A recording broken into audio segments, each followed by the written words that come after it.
Please take your seats quickly, ladies and gentlemen. Thank you. Hello, ladies and gentlemen. Welcome to Tennis Weekly with Joel, Kim and Chris. On today's Australian Open Round 3 catch-up, sponsored by DownloadTennis.com. Daniil Medvedev is stunned by Korda. Danielle Collins falls to Rybakina. And Sam Stosur brings the curtain down on her glittering career.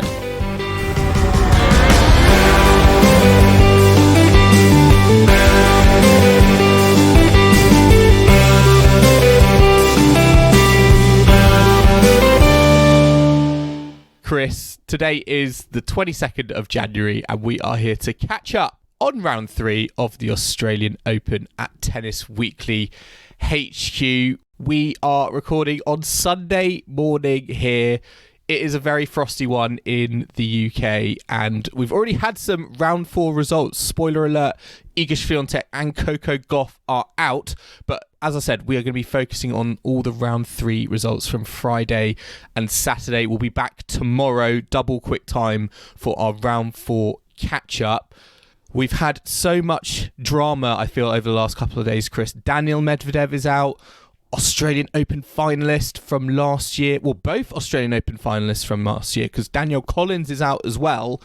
And of course, Sam Stosur has now officially retired. You know, singles, doubles, mixed doubles, whatever the event, Sam Stosur is allegedly never coming back onto a tennis court ever again. She's brought the curtains down on her career. Can we believe it this time?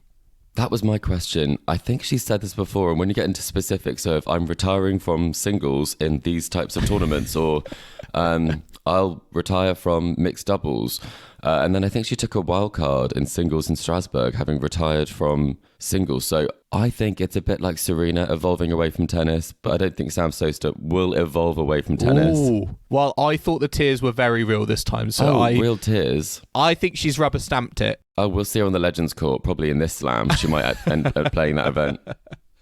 Well, exactly. But yes, Sam Stosur has officially, for now, played her last match. And we've got a lot of drama to kind of talk about. Kim is in Bruges at the moment, so it's just going to be me and Chris to talk about round 3. And we've obviously got to start, Chris, with day 6. Andy Murray, Robert Bautista Agut. RBA coming through in 4 sets, 6-1, 6-7, 6-3, 6-4.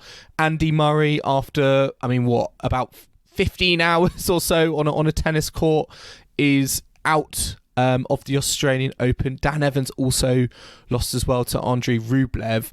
What did you make of the Andy Murray RBA match? Because we both watched it. For me, he was like the Energizer Bunny. Again, I just did not understand where he finds that energy and that belief when given, what's happened, how much time he's spent on court against Berrettini and then Kokkinakis in the second round. Regardless of it being a defeat, were you impressed with the levels that Murray was able to bring to the court? Yeah, I think I was very worried after that first set. It was not competitive. He was not able to move that well, and it felt like he was turning up in a bit like, obviously it's not quite the same, but after that John Isner, Nicholas Mahut match, where Isner then went out like love and won or something like that, he was clearly completely exhausted from the effort.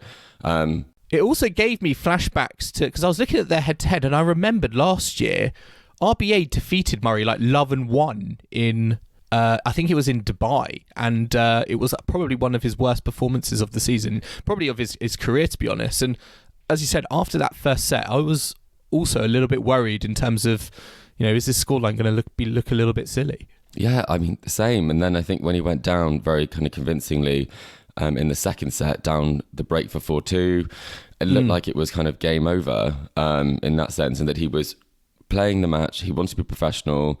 He was going to get it done, but obviously he was very physically kind of inhibited during that match. So it's obviously a big shame. He put in a great effort. The thing that I did find quite interesting was that because Andy needed to try and keep the points a bit shorter, it was great to see him go for his backhand a bit more. I think that backhand down the line, he was free swinging, wasn't he? Way more free swinging, and that's something that with the hip operation, obviously it's the hardest shot to hit, really, is to get your body in that position to take that ball down the line. But he had to. And so I think it's something where that maybe there is a slight lesson from this in terms of striking that balance between kind of not playing yourself out of a tournament, but also kind of thinking about not just the match in front of you, but also the tournament as a whole. But like, unbelievable Australian Open. It's just a shame. He deserves way more than 45 ranking points for this. He deserves, I don't know, just boost him up the rankings by about 50 places, because what he showed is just unbelievable for anyone who's ever even considered a hip operation. Maybe we should both get one, Joel. We might be better at paddle. We might be better at tennis. Maybe I'll be better on a tennis court with a metal hip. I mean, where do you think this leaves Murray in terms of kind of the rest of the season, Grand Slams going forward? Do you feel kind of more optimistic? I think he said in his post-match press conference that he feels that his Grand Slam performances have, exceeded his own kind of expectations. He feels like he puts in a really, really good showing when we get to the best of 5-set format. What do you think his next kind of goal should be for this season? Yeah, I think that's a great question, because I've always, since he's kind of come back from obviously having the operation, it's something when you watch him play where you feel like he's very frustrated with the fact that he can't do what he was able to do on a tennis court.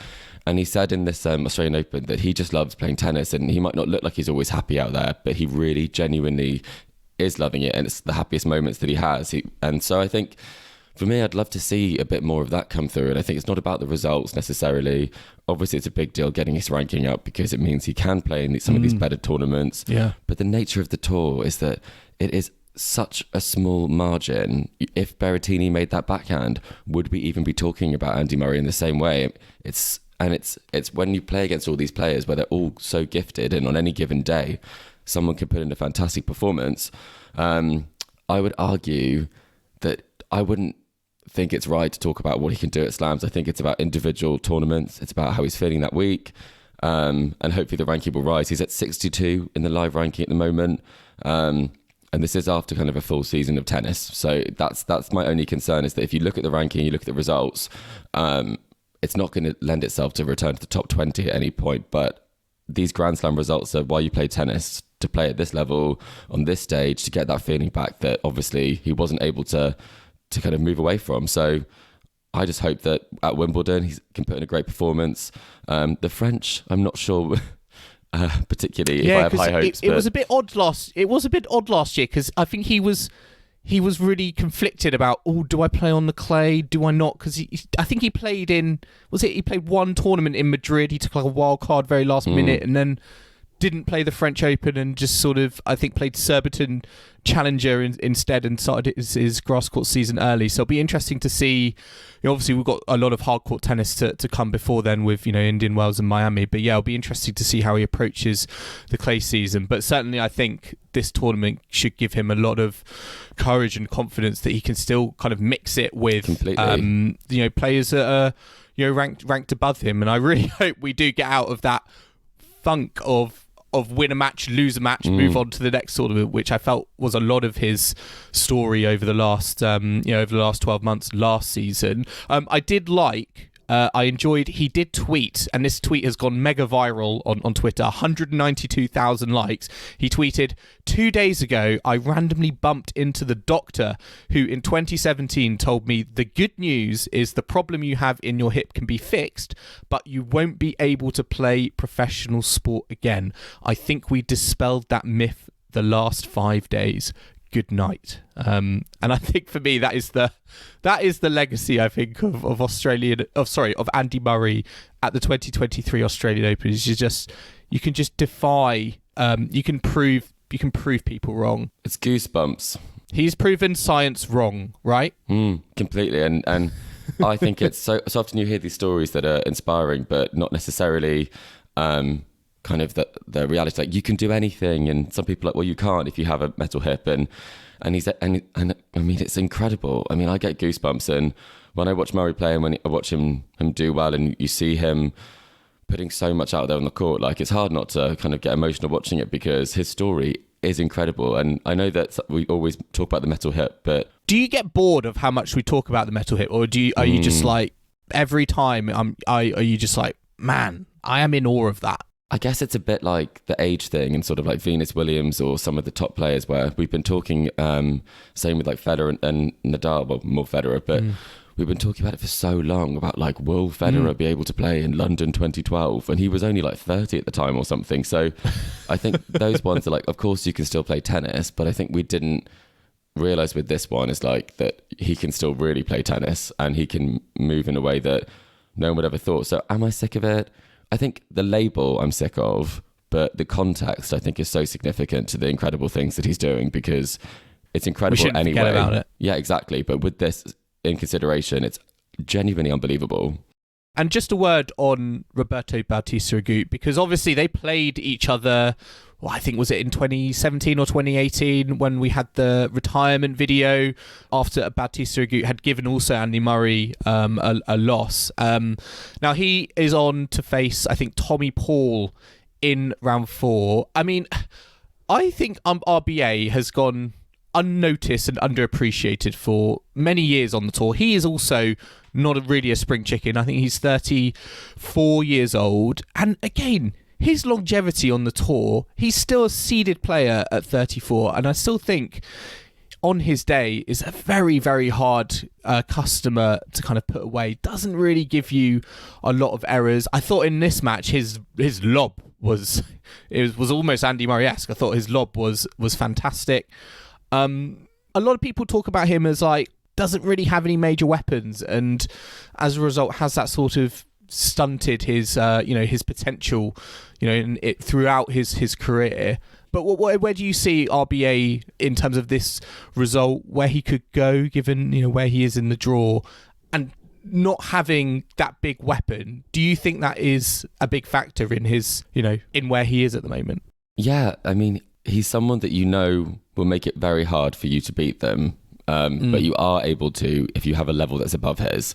But if not, he can go with anyone, He's someone, for example, his next match against Tommy Paul, that's not a good matchup for Tommy Paul because Tommy Paul is on the edge of the consistent side of things, but he is not always putting together those results. But I'd argue that his talent level is higher than Bautista Agut. But for that one, I would definitely predict that Bautista Agut would get that. But I mean, I've also counted out Bautista Agut very early on in this tournament. But if you look at his sort of like performance timeline across his career, he's only been to, I think it's only been past the 4th round twice in his entire career. And so he's had a very long career, but he hasn't necessarily kind of, he's been eclipsed, but on the tour. Are you trying to say he's the male Elise Mertens? Maybe a little bit Elise Cornet. Oh, okay. In that sense, but maybe he is actually. Well, actually, that's probably quite a good one. Similar sort of peak ranking. I think round 3, round 4, maybe a quarterfinal at a Grand Slam. Yeah, but like it's only happened a couple of times that he has gone that distance. But I think it's hard to consider him a title contender. And even when he made that semi-final, it was like he was on borrowed time. He was like, I can't believe it, sort of thing. I don't know, but you had high hopes for him in this tournament, so maybe maybe something we don't. I did. I think that's the only. I mean, I think that is the only kind of saving grace as a Murray fan. Obviously, I was disappointed, but hey, I did have RBA predicted to get to the quarterfinals, and I believe you. I think. Well, Kim certainly. I think laughed at me. I'm really sort of hard. So will not be. So the joke's on her. Yes, it is. Yeah. But yes, but I mean, we did have Novak Djokovic as well have more hamstring issues, but come through against Grigor Dimitrov 7-6, 6-3, 6-4. I mean, that opening set tiebreak, he took it and he edged it 9-7. Again, didn't look really promising for Djokovic at times. Still a lot of doubt and uncertainty over just how fit that leg is. Where do we think Novak Djokovic is going into kind of the second week? Is he like Andy Murray? Do you think he's now running on fumes? Or do you just think it's amazing that it looks like to me he's playing at 70%, but at the same time, his level is still good enough to defeat someone like a Grigor Dimitrov, who I thought put a pretty decent match together, defeat him still in straight sets? Yeah, I think with this injury, it's clear that there's something that's bothering him. And in the last podcast, I think I want to just clarify that I do think when he visibly displays an injury, that it is a real injury. But I think it's the nature of the severity of it, I think, is something where it's very easy to draw the wrong conclusion. Because if you watch that first set, you'd have thought if he'd lost that first set, maybe he was going to retire. It genuinely looked like, he was that troubled by it. And that's something where I do roll my eyes a little bit, because these people are playing professional sport of the highest level. They are moving in, it's peak performance to move like that. And is he inhibited? Yes. Do I think it will have a detriment to his performance here? 70% Djokovic. I'm not sure 70% of the physicality is the issue. I think he has the mindset of a champion. If you watch those points against Dimitrov is the opposite of that. He is unable to convert. He's unable to take his chances. He can miss anything. He can't seize the moment, can he? Really whereas can't. Novak Djokovic can. Yeah, and he will know. He will give himself an opportunity no matter what his physical condition is. And that's why he's probably still playing the tournament, because he knows that his 70%, but with his mental fortitude, that's enough to get it done against the 27th seed, who wasn't able to ask the right questions in the same way that Bautista Agut was, obviously, against Murray, where he was almost kind of dragging him around the court, making it as physical as he could. And Dimitrov just couldn't do that. So it's a different Novak Djokovic. I think there could be some tricky matches coming up, but he'll be having all the physio and rehab on it every other day. So I don't know. Maybe the cryogenic chamber's back out.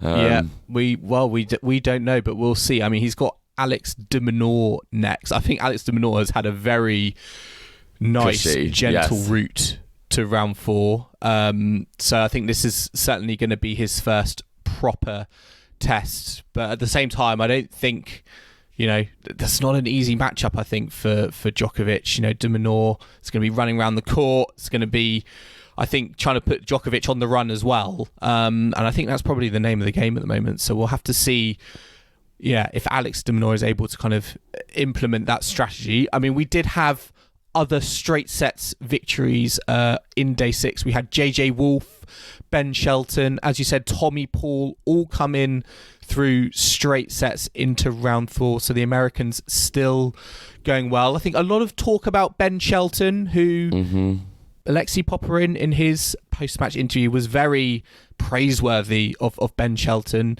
He just, he wasn't disappointed with a straight sets defeat. He just felt Ben Shelton played some lights out tennis that he couldn't live with, and he said he's a top 10 player for sure. So where do you stand on Ben Shelton? Do you think he has the highest sort of roof and ceiling with the Americans left in this part of the draw, with, as I said, with Shelton, Wolf and Paul? I think he could be kind of cut from a bit of a different cloth for some of those other players that you've mentioned who haven't necessarily, or might have matured a little bit later in their game. I think he's taken a very sensible approach to his professional development. He played an awful lot of challenges at the end of last year and got some great results. I think he picked up something like 3 challenges in November. It was kind of, no one had kind of done that before. I believe this is his first time ever abroad, which I find amazing. It just shows, I guess, how much tennis you can actually play in the United States if you really wanted to. But if you were from there and vaccinated. Yeah, exactly. But for him to come out first trip aboard, first trip away from home, and into the 4th round, I think it's very, very good signs, is it not? It definitely is, that he's handling it really well. But it is also kind of the question that will it get to him from an experience perspective. He's had a very good draw. He did just make it past Zhang in that first round in a final set tiebreak. So yeah, he's clearly got good nerves. Like, he's won, I think, all of the tiebreaks he's played. I think he's won 4 from 4 tiebreaks. So if he can control the controllables, his serve, I think he will get past JJ Wolf. And I think, again, we love it when a young player comes through and is able to kind of give us hope that when some of these greats aren't playing as much, that we're going to get some really good tennis. It could be like a sort of run, dare I say, Carl Edmund, went on, those years ago. which I was there for, where he got to the Australian Open semi-finals. Maybe he looks at he could look at something like that as inspiration, that it can happen for an up and coming player on the tour, given the right kind of circumstances, and he certainly, I think, has that opportunity. I mean, a couple of the big seeds are still in. As I said, Andrei Rublev defeated Dan Evans, very easy, straight sets, hit lots of winners, and I feel like defied all the talk of the balls at the moment, fluffing up and being hard to put away. Well, if you watch that Rublev-Evans match, I think Rublev, just unfortunately just overpowered Evans from the very first point. But Chris, before we get on to the women, one player I want to talk about very quickly is a player who I don't think has been talked about at all, but I know you're a big fan of, and certainly where you're living at the moment as a big fan of. Holger Rune against Ugo Humbert. Again, very, very easy, no fuss, straight sets, coming through the draw. Do you feel like he is maybe a contender? I mean, how can he not be? Given what he did in Paris, and he hasn't dropped a set here. I think he is so focused, and I think he's actually someone that almost everyone would be able to take something from. That in order to kind of achieve what he has achieved, you have to prioritize tennis above everything, and he has always been completely obsessed with it. Like every single tiny part of the game, all the players. He watches so much tennis as well, and physically, I think the biggest difference from the start of last season to the start of this season is he's in unbelievable shape, and I think that will be something. And he's brought in Muratoglu into his of course. And I think moving into the rest of the tournament, that will probably be, in my eyes, kind of one of Djokovic's biggest tests if he's able to get past Rublev, which I think he can. He's a great defender, and I think I'd love to see him in a 5-set match against like a Djokovic type. I think that would be really interesting to see, like what he would be like in those moments. But I think it's great. I'm glad that he, after getting kind of that bit of a surprising loss at the start of the year, that he's back up and running and putting some results together. But I don't want to talk about it too much. I don't want to jinx it, a bit like Nadal and Kim. Everyone's not dancing on the streets of Copenhagen just yet, right? Well, I haven't been out yet today, but there are articles that do say like about what time his match is on, and people are asking the question in the office. So there's interest. We'll see if it continues. I mean, on the ladies' side, there wasn't really that much in terms of shocks and surprises. There were straight sets victories for Sabalenka, Bencic. Nice to see Karolina Pliskova going well in the tournament, alongside Donna Vekic. One player who did have a slight wobble was Caroline Garcia. She was playing Laura Siegmund of Germany. A very, very tricky customer. Came through 1-6. 6-3, 6-3 in just over 2 hours. I mean, for me, Garcia, as once she found her serve, I think from the second set onwards, it was able to turn the tie in her favour. But should she be a little bit worried in terms of how that first set went? I mean, it was bad. I watched some of it, and she could. Did you have to turn it off because it was that bad? But it was a very difficult time watching tennis yesterday morning because Djokovic was injured. Murray was losing the first set 6-1. Didn't know where to watch his Garcia not playing well is pretty painful. I think in that first set she hit, I think it was 16 unforced errors in a 6-1 set, and just 6 winners.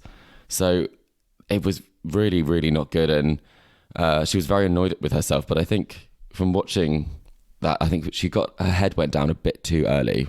So I think what's good is she did pick herself up. She didn't get down on herself, and she kept kind of finding a way. But then a couple of games, as you say, a couple of games later, the first serve kicks in, and you think, how could anyone break her? So very odd, that one. Everything is right in the world again. Yeah, it is. It's like if she's off kilter, I mean, we've talked about this before, when you take as many risks that she does on a court, it's going to be, as I said, bad. But I think we're really pleased to see her go through because, we've seen it with players who get to that sort of number 4 ranking or number 4 to 2 ranking and don't get the Grand Slam results. And I think it's really important for her, as we've said, like if she doesn't make it past, a Sigmund type at this point of a Grand Slam, then is she a contender? I think you asked that question. But we are very pleased. The prophecy could still be realised. I don't think it can be realised in Melbourne, given Iga's rankings, but ranking points. I mean, the prophecy has already happened for Elise Mertens, because she's got to the third round and then left the competition to Sabalenka in very kind of straightforward fashion. I mean, a player I've had my eye on, I think a lot of people had their eyebrow raised at this, because we had Magda Linette versus Alexandrova from Russia on the night session of Rodleva Arena after the Djokovic match, and people were like, is that a night session match? But I love Magda Linette. I think she, on her day, is, for me, like a little bit like Jill Teichmann, can be a very hard player to break down. And again, she came through very, very, very, very well against Alexandrova. I think similar to probably, it sounds like Caroline Garcia in that first set, Alexandrova was just spraying unforced error after unforced error. I don't think her head was right. It was painful to watch at times, but Linette was just lapping it up. And I think, now she is in round 4. I was going to say with Iga Swiatek. Iga Swiatek is out. Magda Linette is the last remaining pole in the ladies competition. But she's, again, having a very, very good tournament. She is. I did think it was a typo when I saw the schedule. And you do feel bad for the players, though, because I think in a sort of a Wimbledon context, we all know that happens kind of a lot more from a scheduling perspective, where if a draw opens up, they want to make sure that the players have had that experience on centre court prior to sort of the biggest match of their career, because we've seen it before at Grand Slams where people's first match on, say, Chatrier or on Ash might be their semi-final or final, and it's something else to contend with, that scheduling is able to facilitate a situation where that doesn't have to happen. But then you look at this part of the draw and you think there's no absence of players that can, well, you would predict would go further than a Magda Linette. So I was slightly more surprised that we didn't get kind of a Vondrousova, Fruhvirtova sort of match in that slot instead, because you feel like the young talent, the new story, the comeback story, there might be something more in that, but I'm glad that you're enjoying Magda Linette's tennis so much, because I think you might be more passionate about her tennis than Iga's. I know. Well, I was so glad we saw her at the BG King Cup finals in Glasgow. But yeah, she's very handy. I mean, as you said, the Czechs are doing well. Fruhvirtova through against Vondrousova, and also Karolina Pliskova, who, again, not really many people talking about. She's just sneaked in there as a seed. She's number 30, but again is going quite well in the tournament. So we'll have to see how everything progressed, but it was all kind of fairly straightforward for the top seeded players. We've got to talk about Sam Stosur now. Now officially retired. She lost with Matthew Ebden in the first round of the mixed doubles. They lost to Schurz and Mektic, Dutch-Croatian pairing. So where does this, now that we can look back on all of Sam Stosur's career, what are your lasting memories of her? Because I think, for me, what is impressive is that she has been there and done something in singles, in doubles, and in mixed doubles. And I don't actually think there are many players you could say have been so impressive at a Grand Slam in those 3 different events. Yeah, she really is a triple threat when it comes to her tennis. And I think she's been able to obviously win a Grand Slam, which is unbelievable, and beating kind of the greatest player, well, one of the greatest players of all time in Serena Williams in that moment, and doing it in such convincing fashion. Not to kind of be the downer of the podcast on this one, but I do just think when you look at her game, it is so big. She doesn't really have weaknesses. And that serve, that kicker second serve, is probably one of the best second serves ever from a female tennis player, in terms of on clay. It makes it almost impossible to play when she's hitting it right. But it is one of those stories where unbelievable achievements, but she's always struggled a little bit to kind of consistently put together the results on. Put it together. Yeah, and that's kind of my overriding thing is, what a great person, what a great player. But you don't think she put it together enough? It's the mental side of the game, the mental side of the game when it came to playing in Australia. I was really rooting for her to come through in the 2010 French Open when she lost to Francesca Schiavone in that final, because almost her best surface is clay. And I think for me, it's those sorts of results where she wasn't, when the pressure was on her to win that, she was seeded to win that. And when she was atop like the most sort of the higher echelons of tennis, where she was not a great front runner. So for me, she's done a great amount of tennis, but the way I'd sum it up is that she might be one of the best doubles players going, but she can still miss any volley on a singles court. Yeah, that's it's interesting you talk about that. And yeah, she's definitely very, very, very accomplished. Yeah, for me, I just think, it's not quite clicked for her, I think, in her career on a singles court in Melbourne, which I think is a little bit of a shame. Yes, she's won the Australian Open in the doubles event and the mixed doubles, but it's, I think, a bit of a shame that, pre-Ash Barty, there were times when, we were thinking, is Sam Stosur the one to, finally, win the competition in the ladies singles event as a home Aussie? And yeah, it just didn't quite click for her, did it? Still, fantastic career. We should make it clear that unbelievable. We are harsh here. We are nitpicking. I think Ash Barty's made me a bit, my expectations of Australian tennis have kind of skyrocketed. Yeah. I mean, yeah, and as I say, she is a triple threat. She is great on a singles, doubles, and mixed doubles court. But we are going to be taking a quick break now. But do join us in the second half, where we're going to be taking a look back on all the action from day 5. So do not go anywhere.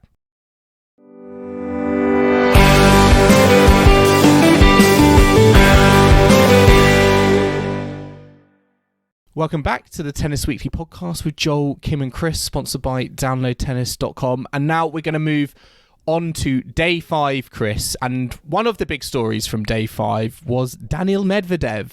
Daniil Medvedev losing to Sebi Korda, who's now in the quarterfinals, came through a very long 5-setter today against Hubert Hurkacz. I mean, the manner of this defeat was straight sets, 7-6, 6-3, 7-6. Medvedev's now going to be dropping out of the top 10.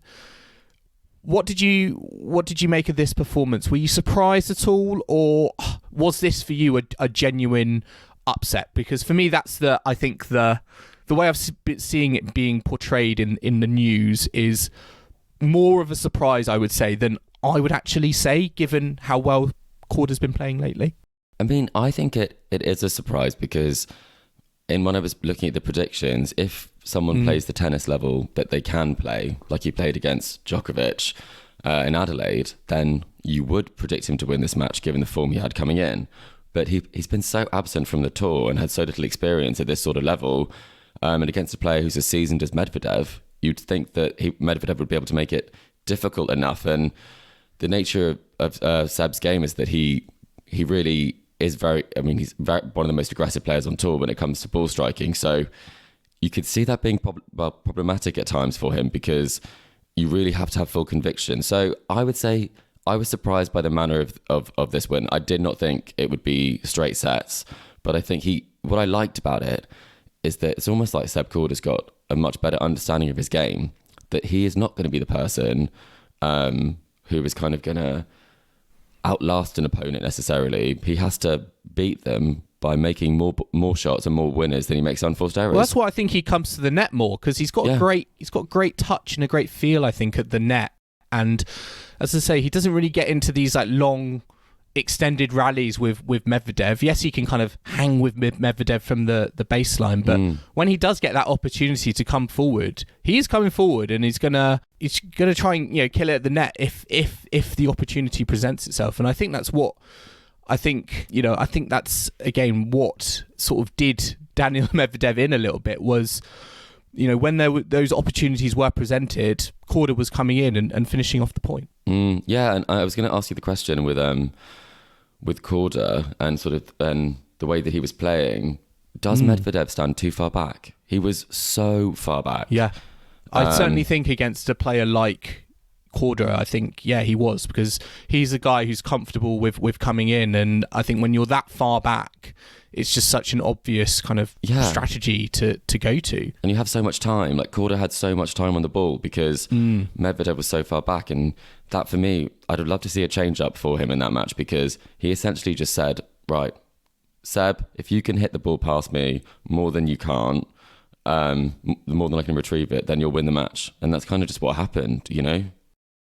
I mean, just on Medvedev, and he has dropped out of the rankings, out of the top 10 rankings, but it's weird. I still don't really see him. His tennis, for me, is still top 10 tennis. It might not necessarily be at the level it was at, when he got to an Australian Open final last year, he has won the US Open against Novak Djokovic, but I still don't think I still don't see him like outside the top 10, and maybe that makes him going to be dangerous in Masters events where his seeding is going to be a bit trickier than what it was, as I said, a few years ago. Yeah, I think it will be a bit different for him, and I think it's one where I'm sure he'll be back up top 10, top 5 this season, maybe even after sort of the golden swing. But when you see some of his results, it's so clear that he is a cut above sort of the 20 to 10 in the rankings. Like he can dismiss players. Like he had great wins end of last season when he won the Vienna title, beating Sinner, making Sinner look pretty average and ordinary.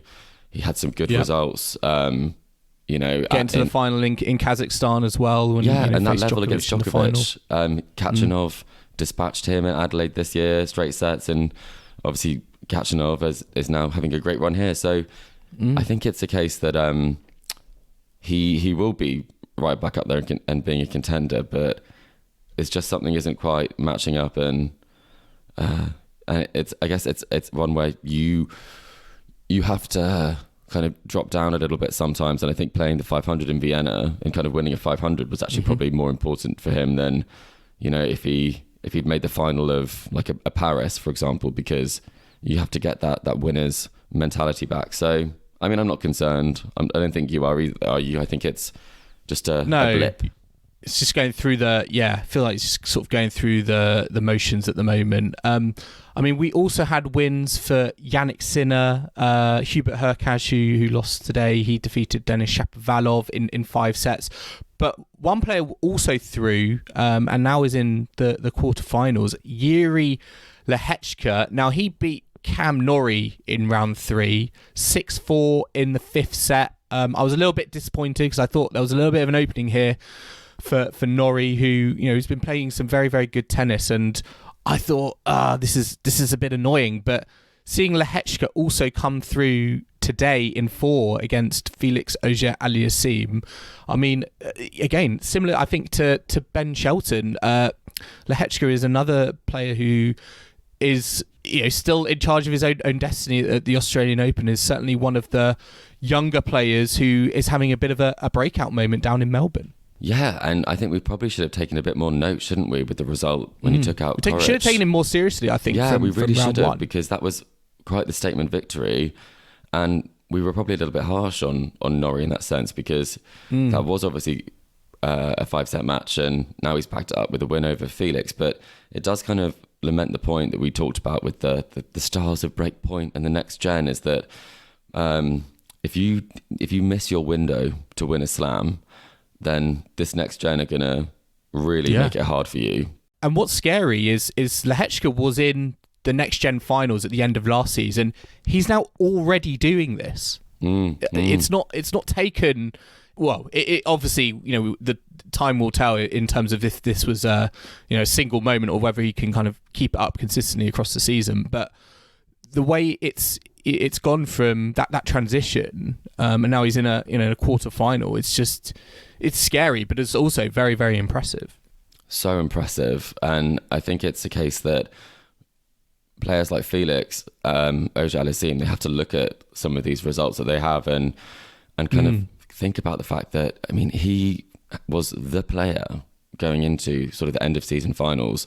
Well, at one point we thought he was really kind of the outside best bet for that one, and this was the Grand Slam that came after all that great run of form that he had. So it is a bit disappointing for him. But I think, as we've said, the young guys, I don't think that this sort of middle tier of men's tennis are at all intimidating to them.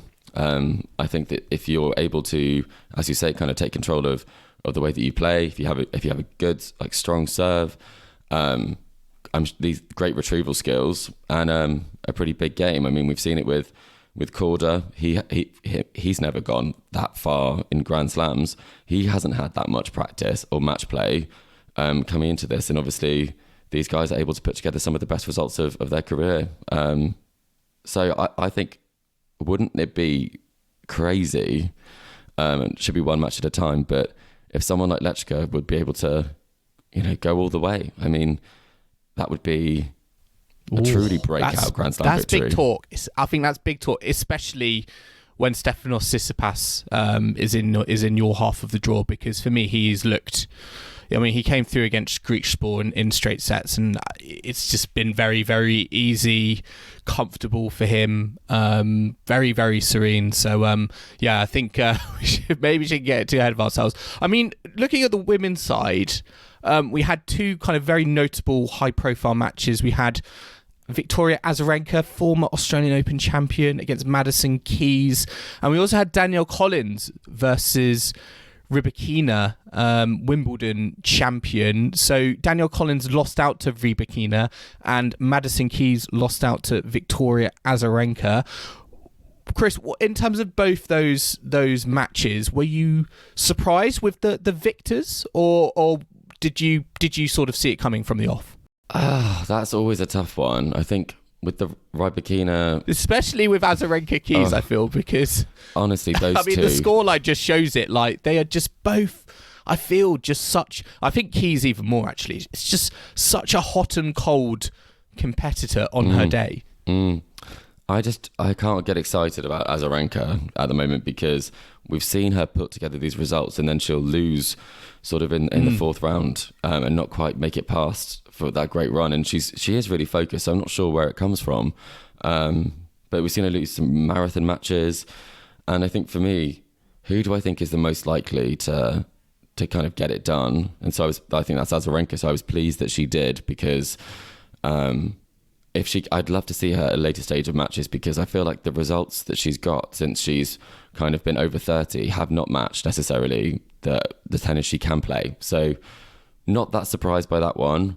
The Rybakina Collins match, I'm very pleased to see that sort of Elena's actually able to play tennis that is sort of the top 10 tennis where she should be ranked, to kind of prove people wrong and kind of go under the radar. And obviously we know that she's now taken out Iga. So again, wouldn't it be almost a crowning moment for her if she's able to get a second Grand Slam and still not be ranked in the top 10? I mean, she would be, but you know what I mean? It's you just know every victory she's having or upset for Rybakina, it's like two fingers up at the tournament organisers who've farmed her out to court 12 or whatever, and first out on court 12 or an on untelevised court in a car park. They really have pushed her out there, so she needs better draws. So for me, I'm also pleased by this, because you want to see these players kind of playing at the latter stages of tournaments, and Rybakina's list of first round matches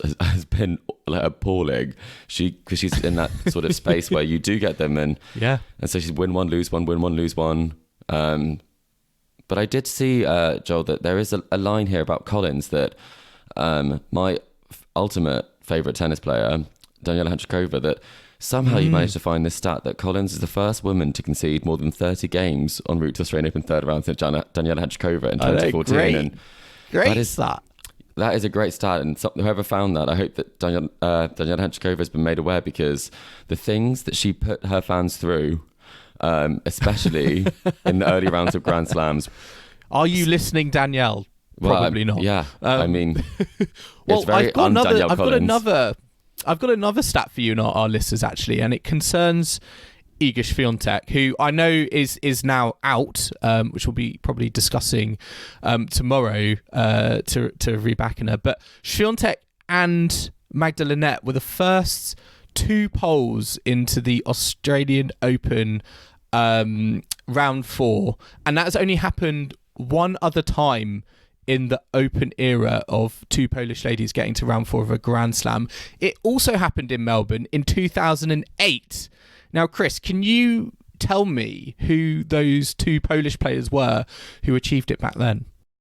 Well, so I was thinking about who this could be, and this is when I have to fully confess that I was able to get probably most of the round of 16, but I had no idea as to who this was. So obviously it was Radwanska, because I remember 2008 on the subject of Hadžikova was when I think Hadžikova should have made the final, when she won the first 8 games of her semi-final against Ana Ivanovic before crumbling in that one. So that Australian Open is particularly... It sounds like you haven't left that defeat in the past. To be honest, maybe I've left... I'm still in the Australian Open early rounds, just thinking, Danielle, what were you playing at? But I had no idea, and I have to confess that I do not know. Well, it is, as you said, Agnieszka Radwanska and Domachowska. Blast from the past. Kim knew who Domachowska was, but I'm not going to lie, I will hold my hand up. I not necessarily heard of that name, as big a diehard tennis fan as I am. Yeah. Oh, wow. I'm just looking at her results. She did. Yes, that was her only 4th round that she made.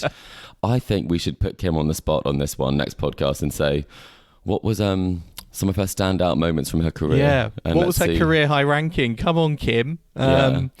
Yeah, but I mean, Shelton now out now. Coco Gauff as well also went out today against Ostapenko.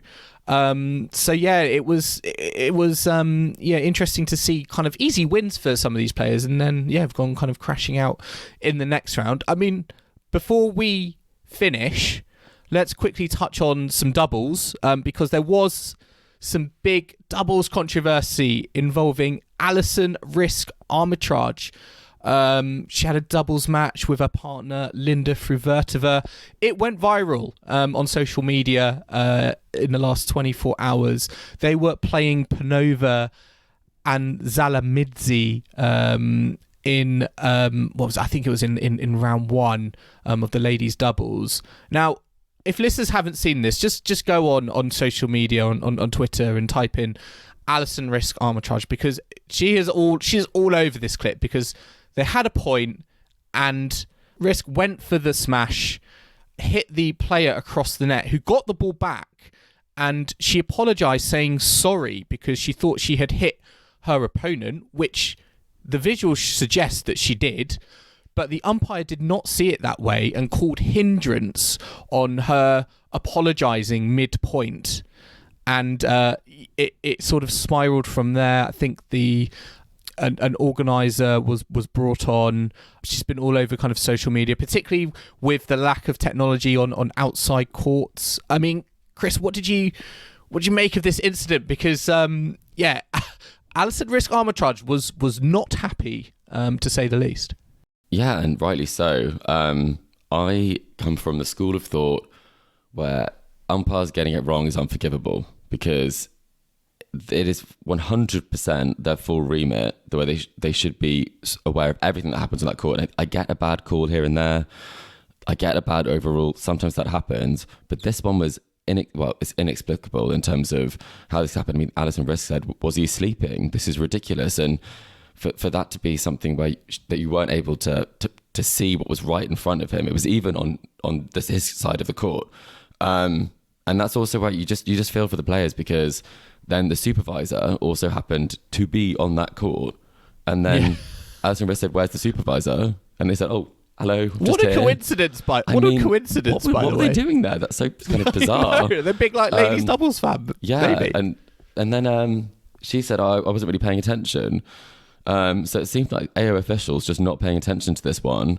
And I think there's not enough really made of some of these umpires, I think, should sometimes make it really clear, or the AO should make it clear that a bad call was made, because it just makes the players, like that Alison Risk out of context, like she said some quite heated things and she was completely justified to, but it does make, out of context, you look like you're being a bit badly behaved. We are getting more and more players, I feel, say or apologise mid-point. I remember, I think it was Medvedev Bublik last year when it also happened, and I think Bublik was just like, oh, this is going to end up on highlights because it's just a funny moment. But it does seem to be happening more often where players, are looking to be sportsmanlike, show sportsmanship, and actually they're sort of shooting themselves in the foot, leading them rightly or wrongly to lose the point. So I don't know if it's a trend that will continue, but I just think, from my point of view, I just think the player on the opposite side of the net, they should have shown some sportsmanship and been like, actually, it did hit my leg, so it should be point to, risk arbitrage and through vertical. I agree. That didn't happen. Yes, you could say it's the umpire's call. It's not my point of view to kind of get involved. So just an interesting kind of moment. Listeners, have a look at it, see what you think yourself. Let us know on social media, what did you make of it, because Alison Risk arbitrage, very, very animated about it. And let us know if you could figure out what happened first time round. I had to view it a few times, so we have discussed it, but that is very true. It's hard to tell. You do have to look at it on loop with a bit of a zoom in. Yes. But listeners, we're going to be back tomorrow. We're not going to preview today because it's already in progress, but we will be back tomorrow evening.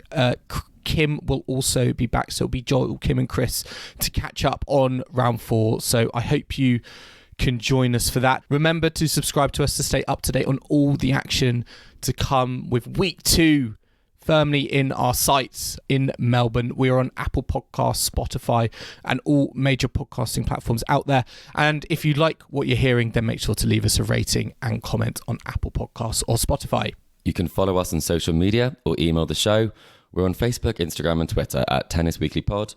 You can email the show at tennisweeklypod@gmail.com, or you can check out our website at tennisweekly.co.uk. And we will be back tomorrow evening for our round 4 catch-up. Already some big shocks on the tennis courts in Melbourne, which we're going to be discussing at Tennis Weekly HQ. So I hope you can join us for that. But in the meantime, it's goodbye from Chris. Goodbye. And it's goodbye from me. We'll see you again soon.